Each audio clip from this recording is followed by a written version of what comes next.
حضرت نوح علیہ السلام کا تذکرہ قرآن مجید میں 42 جگہ آیا ہے۔ حضرت آدم علیہ السلام کی اولاد دنیا میں خوب بڑی، آہستہ آہستہ یہ خدا کو بھولتے گئے جس نے اسے پیدا کیا تھا اور جو ان کا پالنے والا ہے، اور شیطان کے بہکائے میں آنے لگے جس نے حضرت آدم علیہ السلام کو جنت سے نکلوا دیا تھا۔ شیطان کے بہکائے میں آ کر یہ لوگ بتوں اور آگ، سورج وغیرہ کو پوجنے لگے اور ایک خدا کی بجائے مٹی اور پتھر کے بہت سے خدا بنا لیے، اپنے ہاتھ سے اپنا خدا بناتے اور پھر ان سے مانگتے، حالانکہ یہ مٹی اور پتھر کے خدا اپنے لیے کچھ نہ کر سکتے تھے۔ ان کے لیے کیا کرتے؟ اللہ تعالیٰ نے جو اپنے بندوں سے بڑی محبت رکھتا ہے، اس کو بھی گوارا نہیں کہ اس کے بندے شیطان کے بہکائے میں آ کر اللہ کے علاوہ کسی اور کی عبادت کرنے لگے اور اس کی سزا میں مرنے کے بعد دوزخ میں جلے۔ اللہ تعالیٰ نے حضرت نوح علیہ السلام کو اپنا نبی بنا کر بھیجا۔ اس زمانہ میں لوگوں کی عمریں بہت بڑی بڑی ہوتی تھی۔ حضرت نوح علیہ السلام 950 سال تک اپنی قوم میں واعظ کرتے رہے کہ اے لوگو، صرف ایک اللہ کی عبادت کرو اور میرا کہا مانو، وہ تمہارے گناہ بخش دے گا۔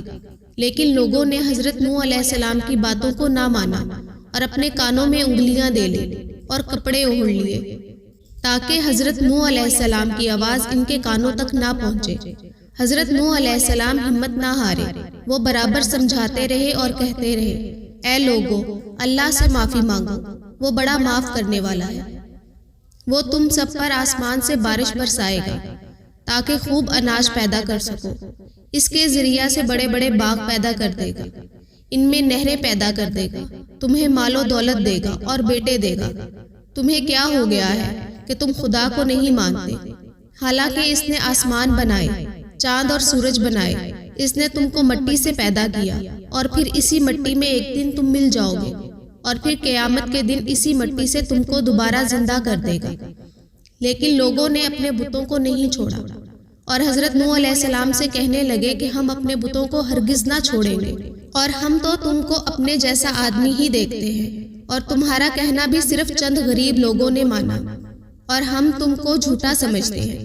حضرت نوح علیہ السلام نے کہا، اے میری قوم، میں تم کو جو نصیحت کرتا ہوں اس کے بدلے تم سے کوئی مال و دولت نہیں چاہتا، اور جو غریب آدمی مسلمان ہوئے ہیں اور اللہ پر ایمان لائے ہیں، ان کو میں اپنے پاس سے تمہارے کہنے سے نہیں نکالوں گا۔ اگر میں ان کو اپنے پاس سے نکال دوں گا تو خدا کے عذاب سے مجھے کون بچائے گا؟ اگر میں ایسا کروں گا تو بہت ناانصاف ہو جاؤں گا۔ اس قوم کے لوگوں نے کہا، اے نوح علیہ السلام، تم نے ہم سے جھگڑا بہت کر لیا، اگر تم سچے ہو تو جس عذاب سے تم ہم کو ڈراتے ہو وہ لے آؤ۔ حضرت نوح علیہ السلام نے کہا کہ جب اللہ چاہیں گے عذاب آ جائے گا۔ اللہ نے حضرت نوح علیہ السلام کو وحی کے ذریعے حکم بھیجا کہ تمہاری قوم میں جو لوگ ایمان لا چکے ہیں ان کے علاوہ کوئی اور ایمان نہیں لائے گا، تم غم نہ کرو، ایک کشتی بناؤ۔ حضرت نوح علیہ السلام نے خدا کے حکم کے مطابق کشتی بنانی شروع کی، تو جب ان کی قوم کے سردار ان کے پاس سے گزرتے تو ان کو کشتی بناتے ہوئے دیکھتے تو ان کا مذاق اڑاتے۔ حضرت نوح علیہ السلام ان کے مذاق کے جواب میں کہتے کہ آج مذاق کر لو، کل جب تمہارے اوپر عذاب آئے گا تو اس وقت کیا کرو گے؟ آخر اللہ تعالیٰ کا عذاب اس کے وعدے کے مطابق آیا، زمین سے پانی نکلنا شروع ہوا اور آسمان سے بارش آنی شروع ہوئی۔ اللہ تعالیٰ نے حضرت نوح علیہ السلام کو حکم دیا کہ سب جانوروں کا ایک ایک جوڑا کشتی میں سوار کر لو۔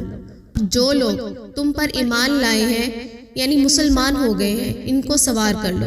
حضرت نوح علیہ السلام نے اس کشتی میں سوار ہونے والوں سے کہا کہ اللہ تعالیٰ کا نام لے کر اس کشتی میں سوار ہو جاؤ کہ اس کا چلنا اور ٹھہرنا اسی کے ہاتھ میں ہے، اللہ تعالیٰ بڑا بخشنے والا مہربان ہے۔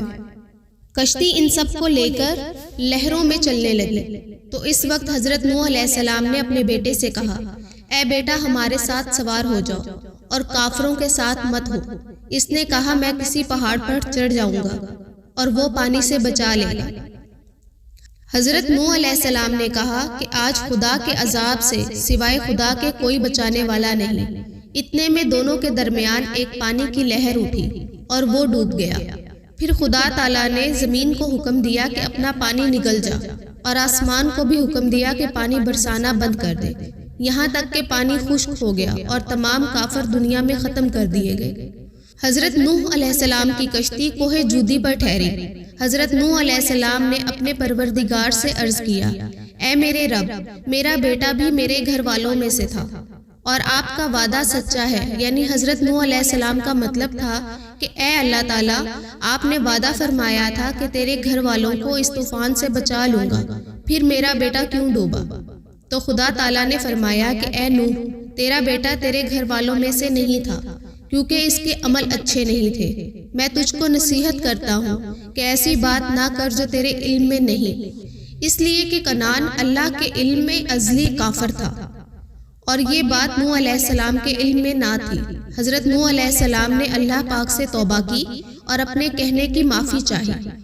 اللہ تعالیٰ نے ان کو معاف کر دیا اور حکم دیا کہ اے نوح، ہماری طرف سے سلامتی اور برکتوں کے ساتھ اتر۔ اس کے بعد حضرت نوح علیہ السلام کی امت سے دنیا بسی اور آہستہ آہستہ ان کے بال بچے آباد ہو گئے۔ یہ سب لوگ خدا کی اطاعت کرتے رہے۔ زمانہ گزرتا گیا اور آہستہ آہستہ شیطان نے پھر بہکانا شروع کیا تو یہ لوگ خدا تعالیٰ کو بھولنے لگے۔